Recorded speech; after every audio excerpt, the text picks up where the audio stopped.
আপনি কি মনে করেন আগামী নির্বাচনের পরে শান্তির ফোয়ারা জারি হয়ে যাবে? কি শান্তির ফোয়ারা জারি হবে? কি বলেন? শান্তির সাগর মহাসাগর জারি হবে। গত ৪৫ বছরে বাংলাদেশে শান্তির ফোয়ারা জারি হয় নাই, শুধু এবার জারি হবে। তবুও আমরা আশাবাদী যেভাবে আমাদের বড়রা আলহামদুলিল্লাহ মোটামুটি ঐক্যের একটা মঞ্চে চলে আসছে।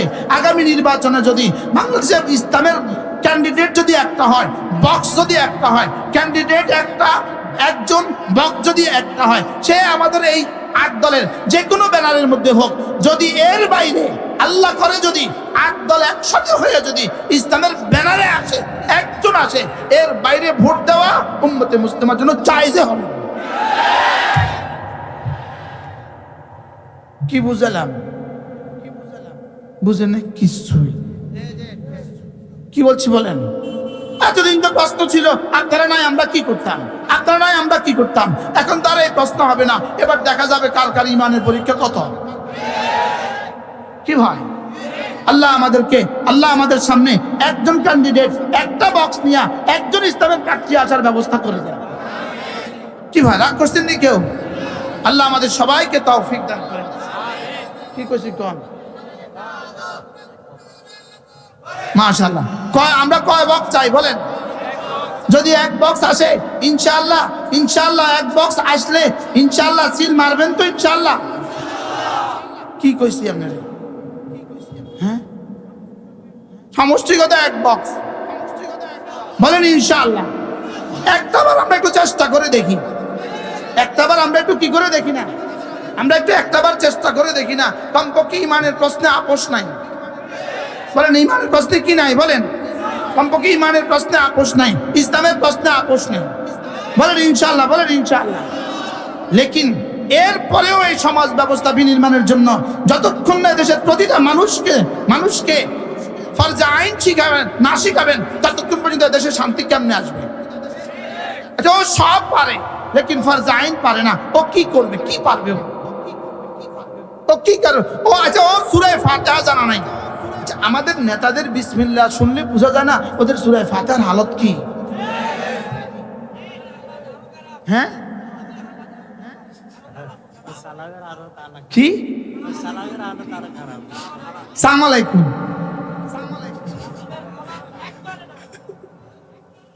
তবুও সালাম আলাইকুম যা মন্দ তা হোক, তবুও তো নামাজ তো আর অশুদ্ধ হইতো না। লেকিন আলহামদুলিল্লাহ রাব্বিল আলামিনের অবস্থা কি?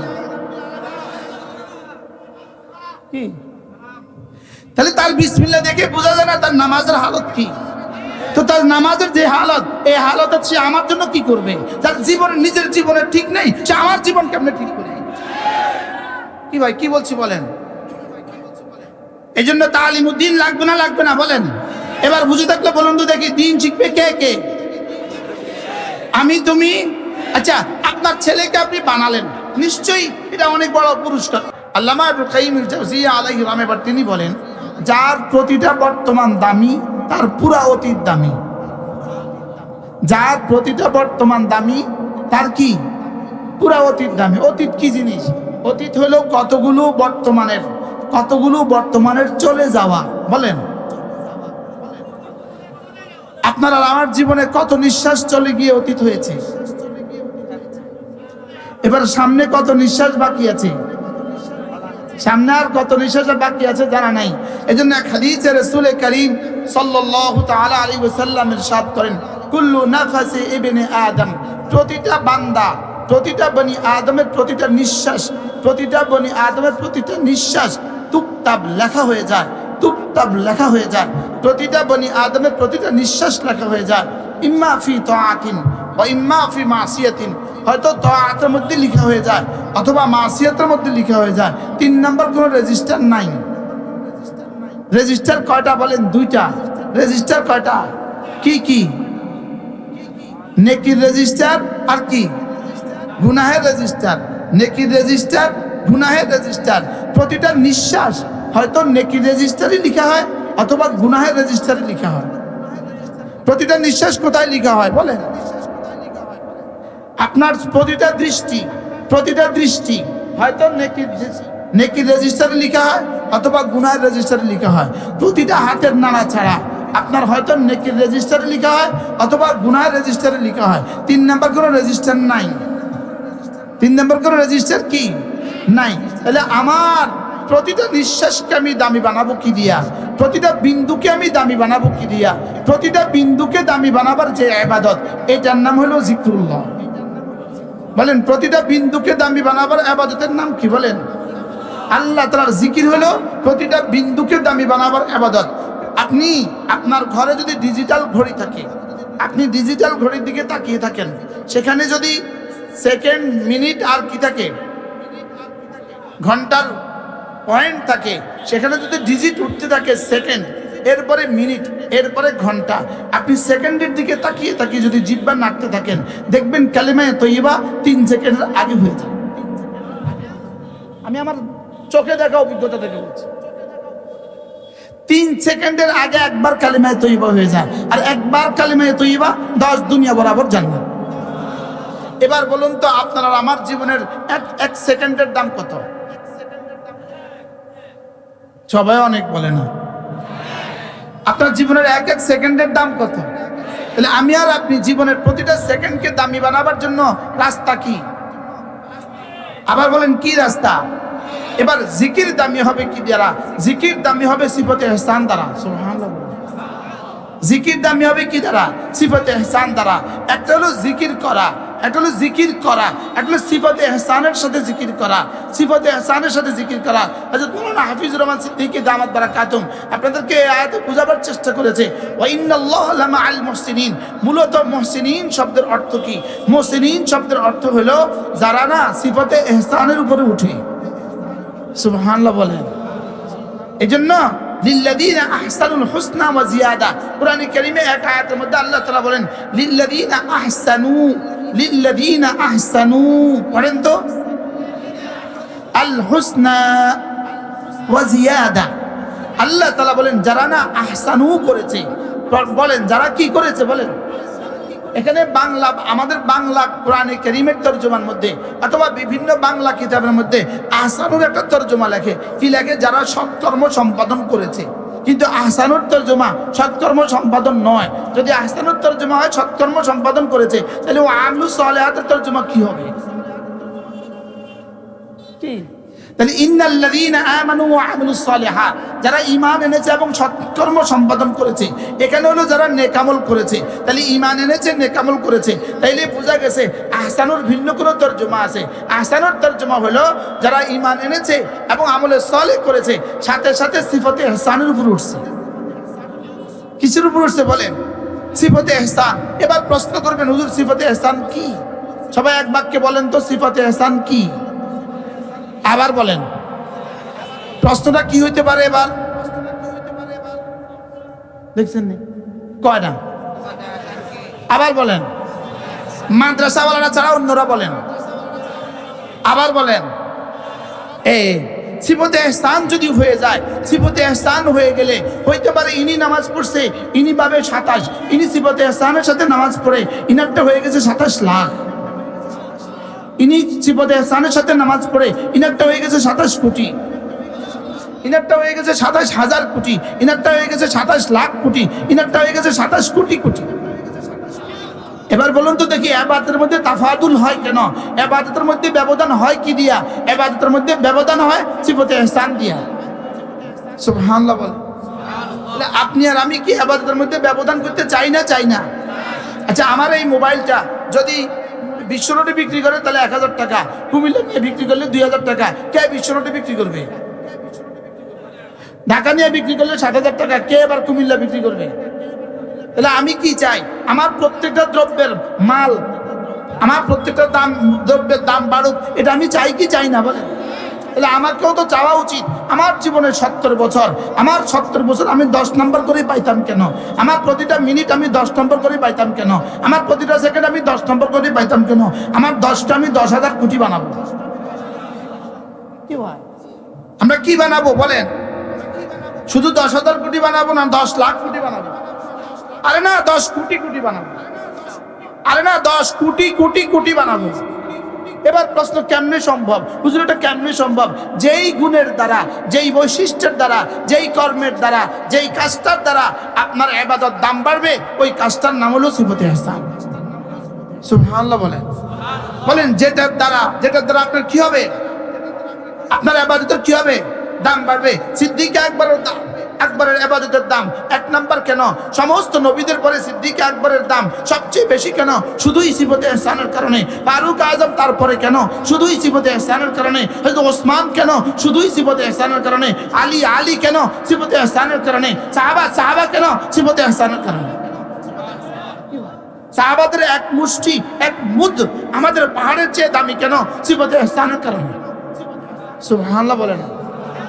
বলেন সাহাবাদের এক, আমি মুদের তরজমা করছি না, পরে আবার কালকে কইব মূর্খ। আমি এমনও মূর্খ, কিন্তু আমি মুদের তরজমা মুষ্টি করছি না, মুষ্টি বুঝাবার জন্য বলছি না। বুঝেন না আমার কালকে কি কইব? এক বলেন এক মুষ্টি, সাহাবাদের এক মুষ্টি গম দেওয়া আমাদের উহুদ পাহাড়ের চেয়ে দামি কেন? হযরত ওমর রাদিয়াল্লাহু আনহু বলতেন, সিদ্দিক আকবর যদি তার এক রাতের আমল আমাকে দিয়ে দেয়, আমি ওমর আমার জীবনের সব আমল তাকে দিয়ে দিব। তো হযরত ওমরের আমলের দাম কেমন? কি ভাই, ওই আমাদের একটু আগে না নাশিদ পড়লো সে, কি ভাই হযরত ওমরের আমলের দাম কেমন? ইন্না শাইতানা লা ইয়াখাফু, শয়তান ওমরকে ভয় করে। ওমর যে রাস্তা দিয়ে যায়, এই রাস্তা শয়তান আর হাঁটে না। তাহলে হযরত ওমরের দাম কেমন? লেকিন হযরত ওমর কি বলেন? আবু বকর তার এক রাতের আমল আমাকে দিয়ে দিলে, আমি আমার জীবনের আমল তাকে দিয়ে দিব। আর এবার হযরত আবু বকর কি বলতেন?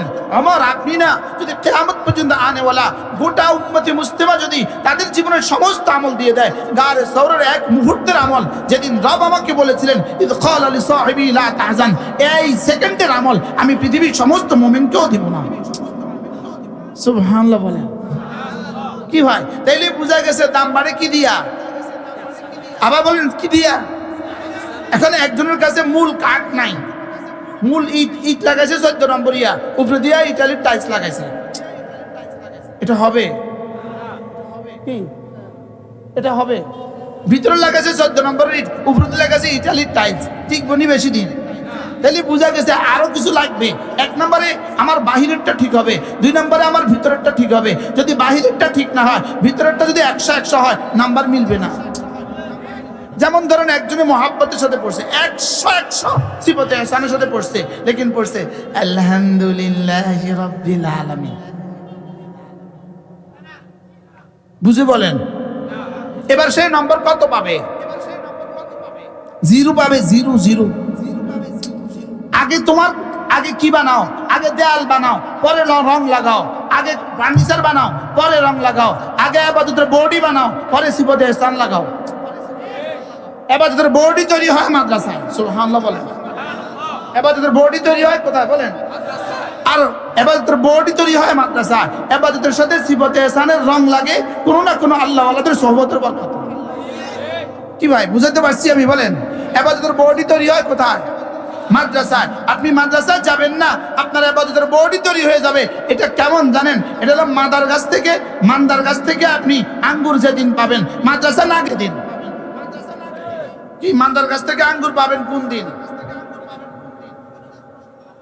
জোরে বলেন। মাদার গাছ থেকে আঙ্গুর পাবেন কবে? মাদার গাছ থেকে আঙ্গুর পাবেন যেদিন মাদ্রাসায় পড়া ছাড়া আপনার ইবাদতের বডি তৈরি হবে সেদিন। মনে রাগ করছেন কেন? আপনি বলে আমরা যে মাদ্রাসায় পড়ি না, শুধু আমাকে কি অবস্থা? হাসনের ময়দানে গিয়ে দেখবেন আপনাকে কি অবস্থা। মাথা না, এখন তো কি অবস্থা গেলে আপনি নারাজ হবেন। আচ্ছা, আমরা যারা অঙ্ক করি, অঙ্ক করাই, যারা অঙ্ক করছেন, কয়টা দাগ দিলে নিচে পুরা নম্বর দেয়? যদি একটা লাল দাগ দেয় পুরা নম্বর দেয়? অর্ধেক নম্বর দেয়? 60 ভাগের 1 ভাগ দেয়? কত দেয়? লাল দাগ একটা আর নিচে 0 বুঝতে পারলাম না। লাল দাগ কয়টা? একটা। নিচে কি? নিচে 0। এবার বলুন তো দেখি আপনারা, আমার সূরা ফাতিহার মধ্যে লাল দাগ কয়টা? হাও কেন নাও কেন? আপনারা আমার সূরা ফাতিহার মধ্যে লাল দাগ কয়টা? তো লাল দাগের যদি অভাব না হয় নাম্বার দিব কয়টা? কি দিব? আপনি যে প্রথম শব্দই পড়লেন সুবহানাকাল্লাহুম্মা,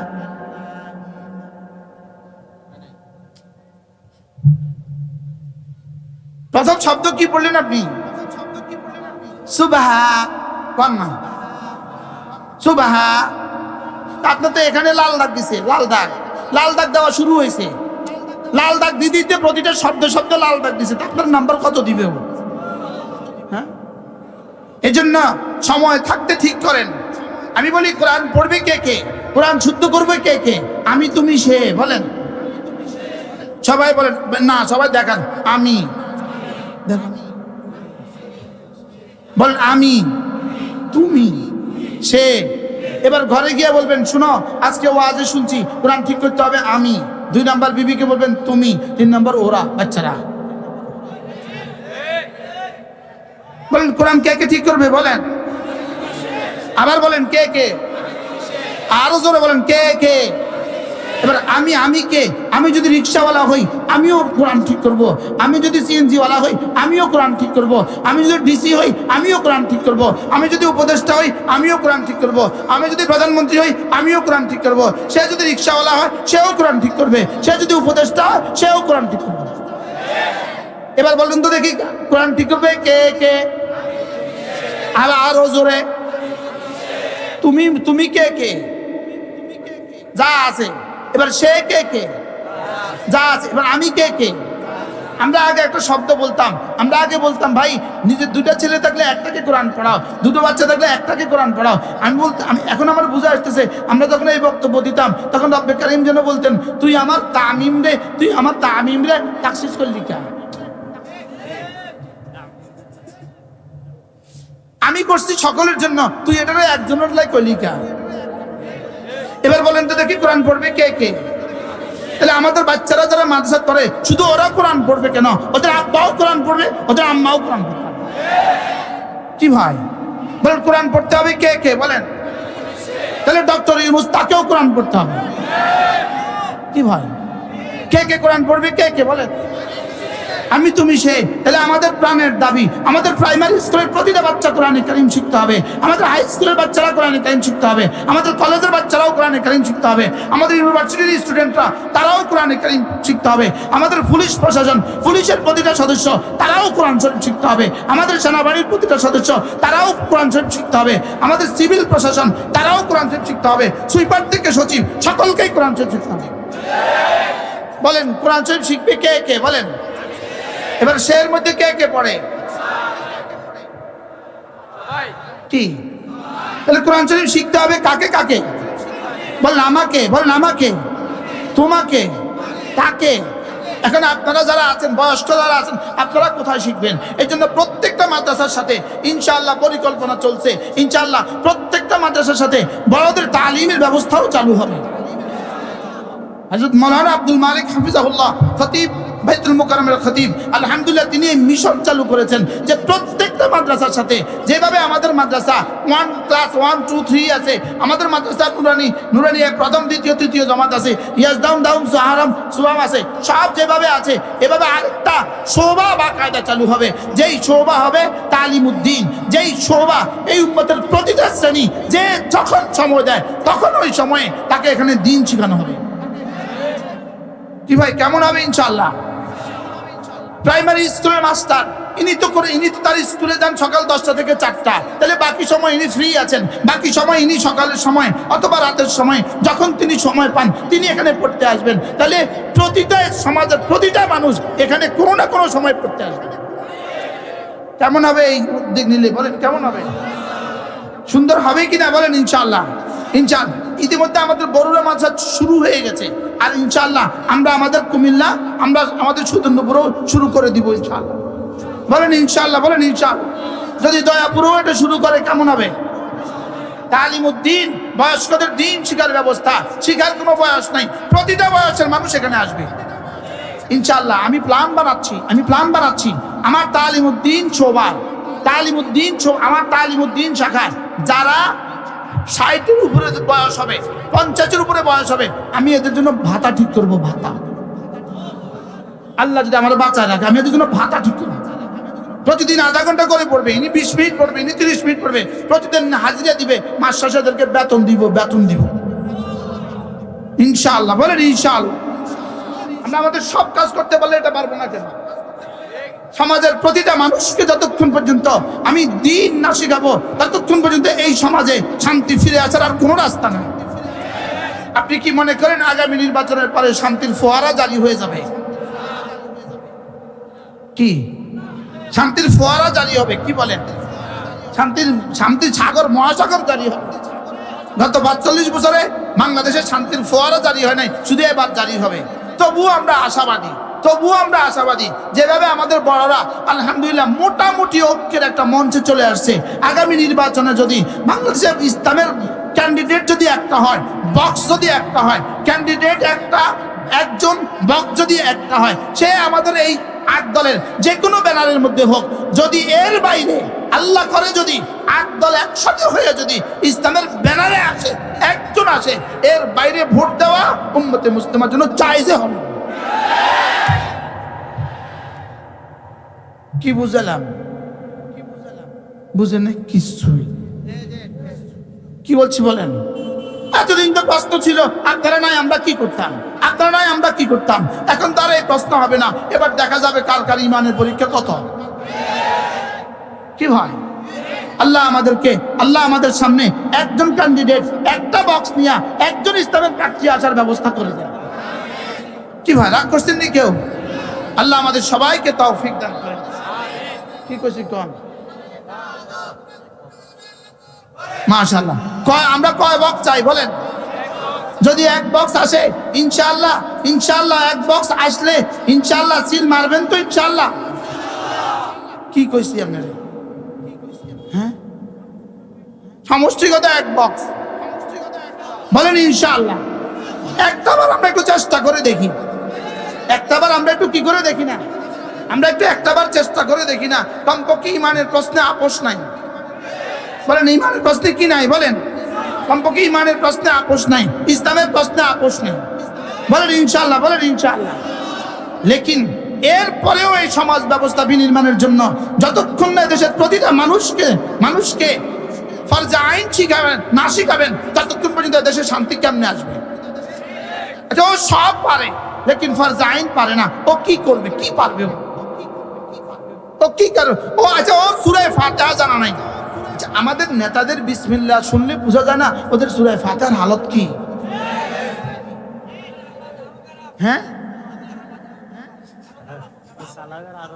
কি? সালাম আলাইকুম।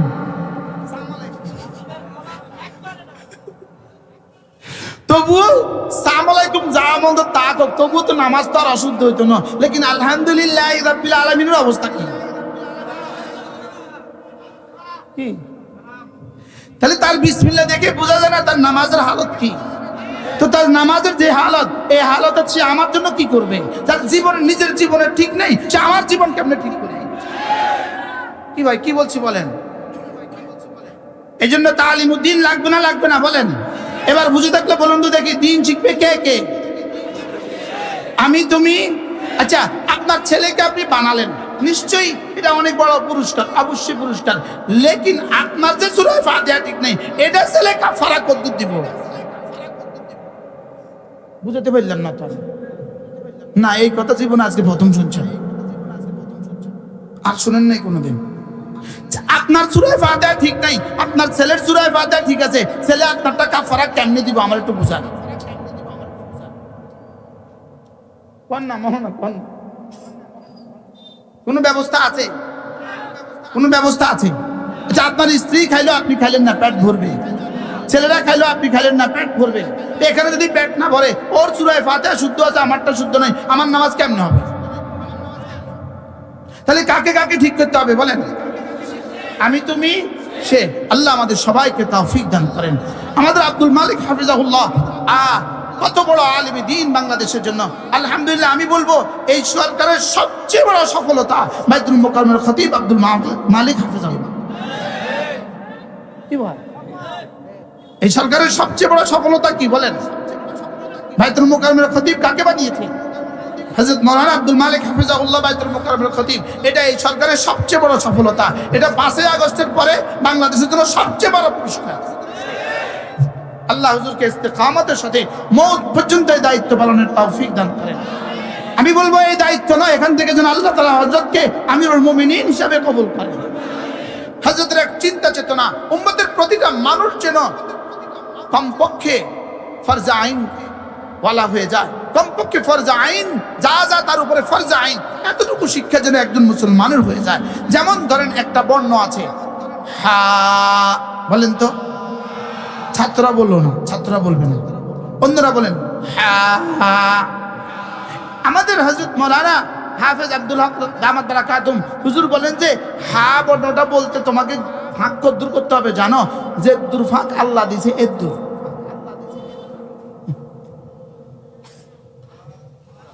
পুরা খোলেন হা, হা না খোলে না, ছাত্ররা বললো না তো হা, আবার বলেন।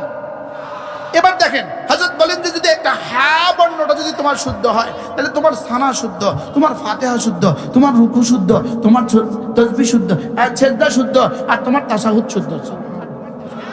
তাহলে একটা বর্ণের সাথে কত কিছু সম্পর্ক আছে, হ্যাঁ আছে না নাই? আচ্ছা, হা বর্ণটা ঠিক করতে আপনার জীবনে কত দিন লাগতো?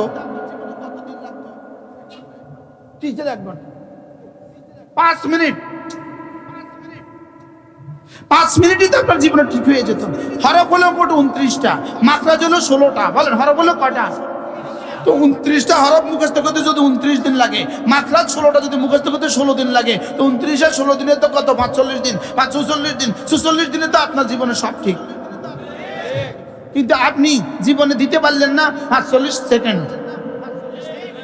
শুধু এক বেলা পান খাওয়ার টাইম যদি আমাকে দিয়ে দিতেন, এক বেলা পান খাওয়ার টাইম যদি ইমাম সাহেবকে দিয়ে দিতেন, আপনার মসজিদের ইমাম সাহেবকে আপনি এক বেলা পান খাওয়ার টাইম দিয়ে দেন, আপনার ইনশাআল্লাহ আপনার 3 মাস পরে দেখবেন আপনার সূরা ফাতিহা শুদ্ধ। সম্ভব না অসম্ভব? লেকিন দিব কে?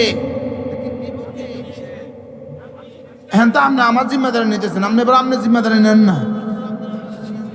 আবার তুমি এবার আমার জিম্মেদারি আমি নেই না। अपना मन में डूब कर पाजा सुरागे जिंदगी तुम्हारा बनता ना बन अपना ही बन। আমার উপরে তো তোমার জিম্মেদারি নেই, তোমার স্ত্রীর উপরে তোমার ক্ষমতা নাই, যাও সন্তানদের উপরেও তোমার ক্ষমতা নাই, লেকিন তোমার নিজের উপরে তো নিজের ক্ষমতা আছে।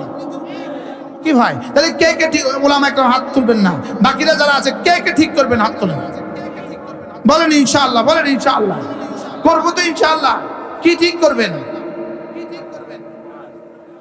হ্যাঁ, কোরআন তেলাওয়াত ঠিক করবেন। আগে বলবেন হুজুর আমাকে 29টা হরফ শিখান। কি বলবেন বলেন?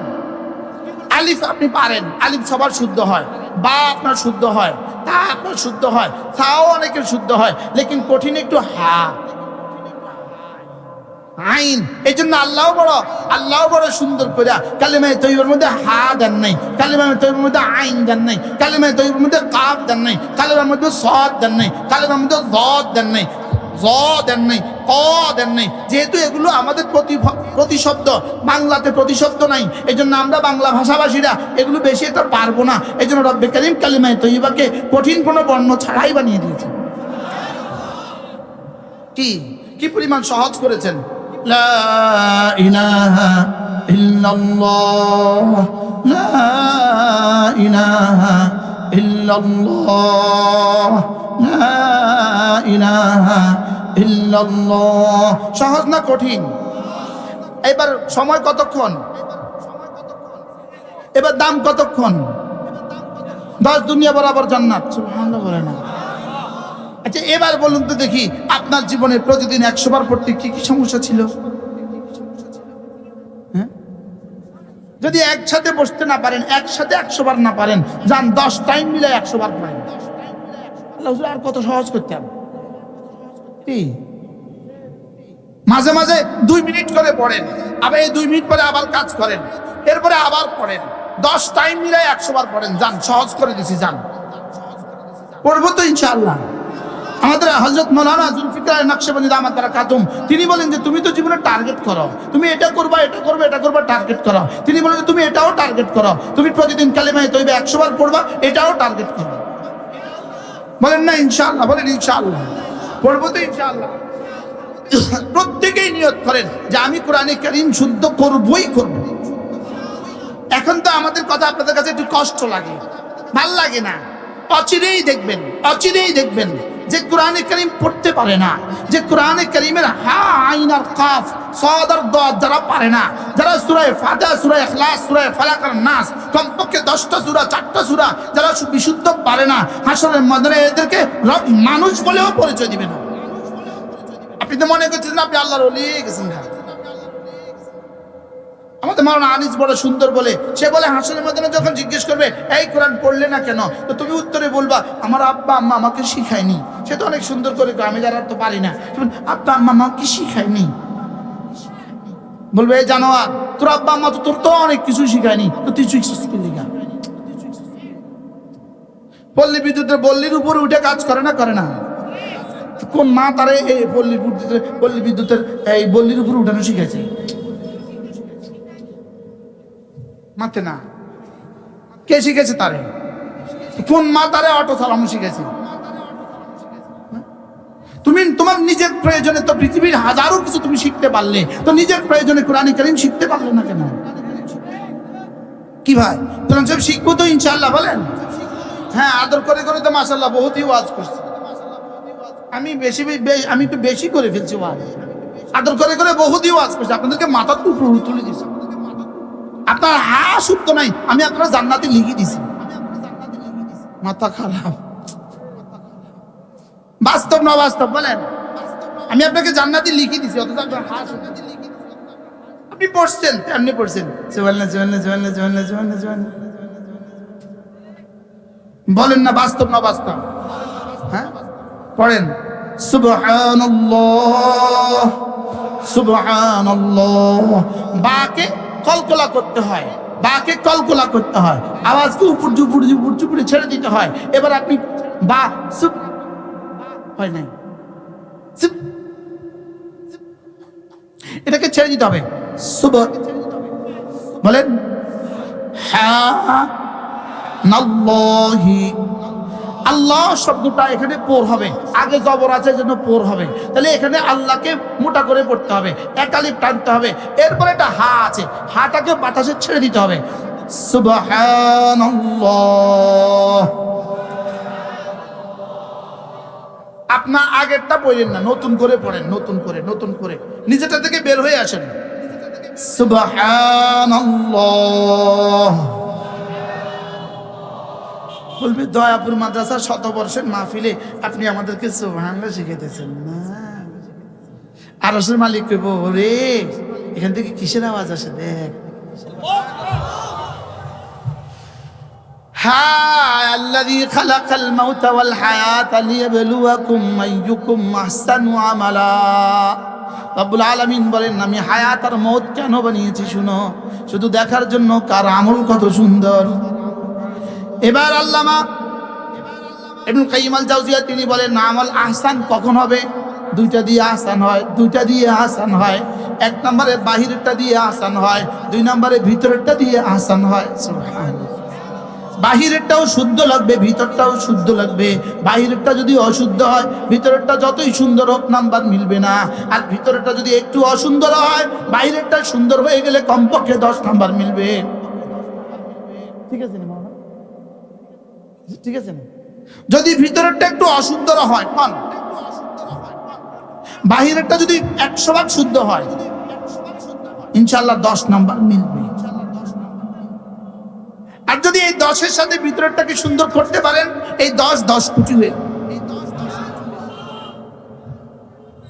এজন্য আমার পীর মুর্শিদ হযরত নানুপুরি রহমাতুল্লাহ বলতেন আল্লাযী খালাকাল মাউতা ওয়াল হায়াতা লিয়াবলুয়াকুম আইয়ুকুম আকসারু আমালা। আকসারু আমালা বলে নাই, আকসারু ইলমা বলে নাই, আহসানু আমালা বলেছে। এজন্য সুন্দর করে পড়েন, শুদ্ধ করেন। এই তাসবিহগুলো কোন ইমামের কাছে গিয়ে শুদ্ধ করে নেন, হুজুর আমার তাসবিহগুলো ঠিক আছে কিনা।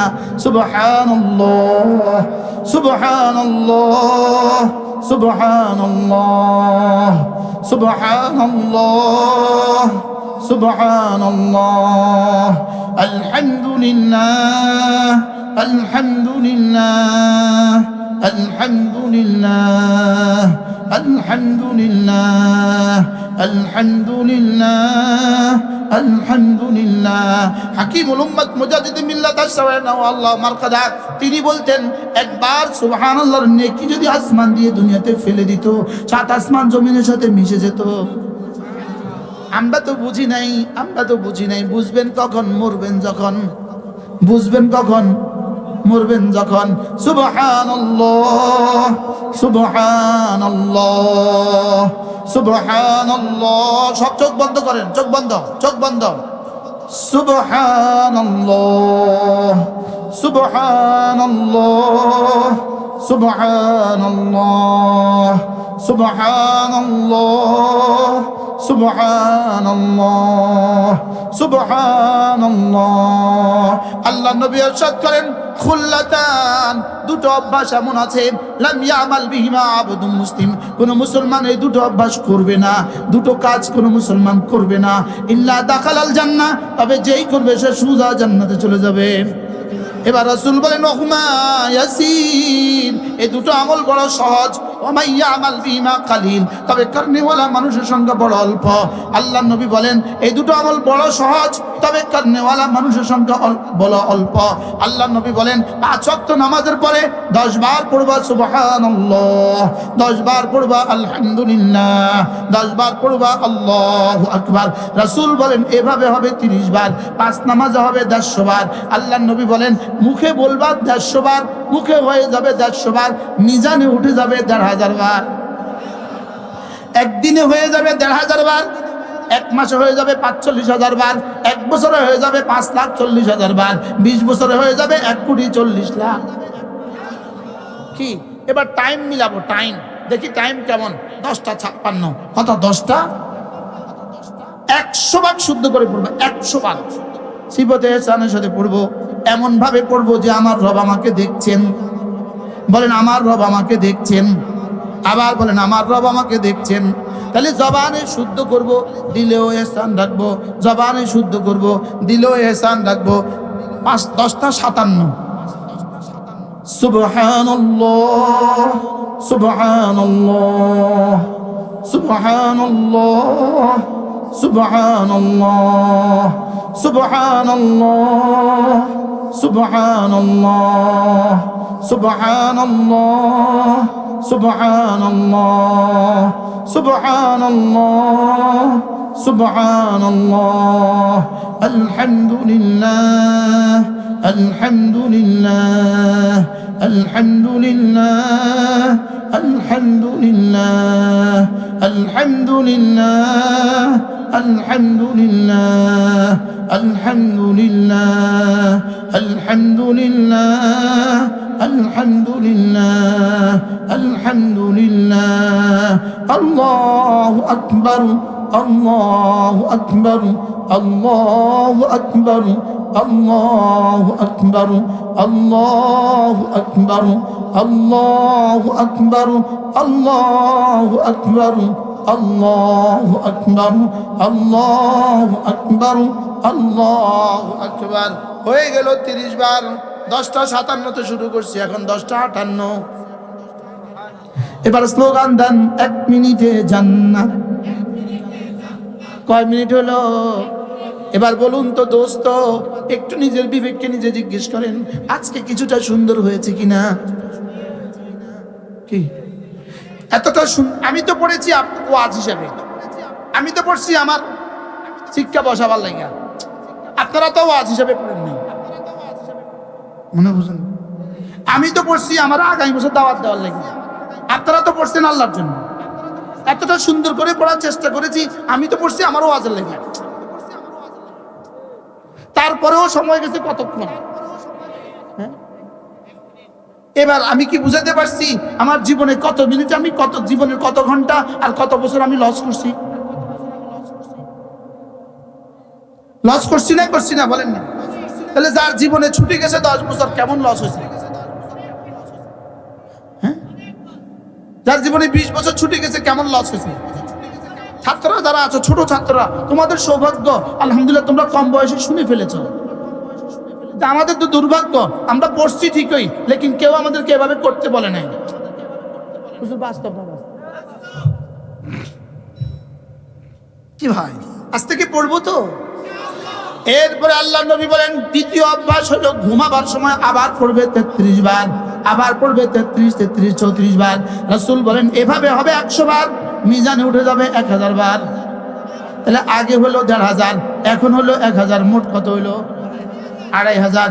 এবার আল্লাহ নবী বলেন আবার যদি কোনো মুসলমান 5 ওয়াক্ত নামাজের পরে আবার পড়ে 33, 34 বার, এভাবে হবে 100 বার, 5 নামাজে 500 বার, মিজানে উঠে যাবে 5000 বার। এভাবে হয়ে গেল 7500 বার। কত? একদিনে যদি $7500 বন্ধু কারোর ইনকাম হয়, বলো তো বন্ধু তার দামটা কেমন? একদিনে যদি 7500 ইউরো যদি ইনকাম হয়, তার দামটা কেমন? দিনার যদি ইনকাম হয়, তার দামটা কেমন? এবার 7500 তাসবিহ যদি কোনো মুসলমানের একদিনে হয়ে যায়, তার দামটা কেমন? পড়বো তো। কবে পড়বেন? কবে থেকে পড়বেন? আল্লাহ আমাকে তৌফিক দান করেন। এরপরে দোস্ত, প্রতিদিন কমপক্ষে 6 তাসবিহ পাবন্দি করো, 6 তাসবিহ পাবন্দি করো। 1 নম্বরে সুবহানাল্লাহ 100 বার, 2 নম্বরে আলহামদুলিল্লাহ 100 বার, 3 নম্বরে আল্লাহু আকবার 100 বার। এই মাত্র আমি এক দোকানের সামনে কোনো প্রয়োজনে গাড়ি থেকে নামছি, এই মাত্র বিজয়পুর বাজারে। ওই দোকানদার বলতেছে হুজুর এই আপনার ওয়াজটা চলতেছে, 6 তাসবিহর ওয়াজটা চলতেছে। এই বয়ান আগে হুজুর 6 তাসবিহর ওয়াজটা চলতেছে। আমি 6 তাসবিহর ফেরিওয়ালা, আমি 6 তাসবিহর কিওয়ালা? আমি হলাম 6 তাসবিহর ফেরিওয়ালা। টেকনাফতে তেতুলিয়া, রূপসা থেকে পাথুরিয়া আমি 6 তাসবিহ বেচি। আমি কি বেচি কর? আমার আব্বাও 6 তাসবিহ বেচত, আমার দাদাও 6 তাসবিহ বেচত। আপনারা নিমচার বাজারে গিয়ে দেখবেন একজনের ধনিয়া বেচে, ধনিয়া। তো সে কি বলে জানেন? আমার আব্বাও ধনিয়া বেচত। বুঝলেন না? তো আমার দাদাও ধনিয়া বেচত। আড়ত দেব ধন্যের আড়ত এই গদিতে আমার আব্বাও ধনিয়া বেচছে, আমিও ধনিয়া বেচছি, আমার দাদাও ধনিয়া বেচছে। আমার আব্বাও 6 তাসবিহ বেচছে, আমার দাদাও 6 তাসবিহ বেচছে, আমার নানাও 6 তাসবিহ বেচছে, আমিও 6 তাসবিহ বেচছি। কি ভাই, আমি 6 তাসবিহর ফেরিওয়ালা। বলেন কোন মাতে না? আমি কি ওয়ালা বলেন? বাকি কোনো ফেরিওয়ালা জীবনে এটা বলে না ভাই আপনারা আমার কাছ থেকে ধনিয়া নেবেন, আর কারোর কাছ থেকে কোনো কিছু কিনবেন না, শুধু আমার কাছ থেকে ধনিয়াটা কিনে নিয়ে যাবেন, আর কিছু কিনবেন না, এটা বলেনি। কি বলে সে? যার যা লাগে যেখান থেকে সেখান থেকে নেন, যাওয়ার সময় আমার কাছ থেকে ধনিয়াটা নিয়ে যাবেন। আমিও বলি বাংলাদেশে আলহামদুলিল্লাহ হাজারো আয়াত আছে, হাজারো বক্তা আছে, যার যা লাগে যেখান থেকে ইচ্ছা সেখান থেকে নেবেন। আমি মুশতাক নবীর কাছ থেকে 6 তাসবিহটা নিয়ে যাবেন।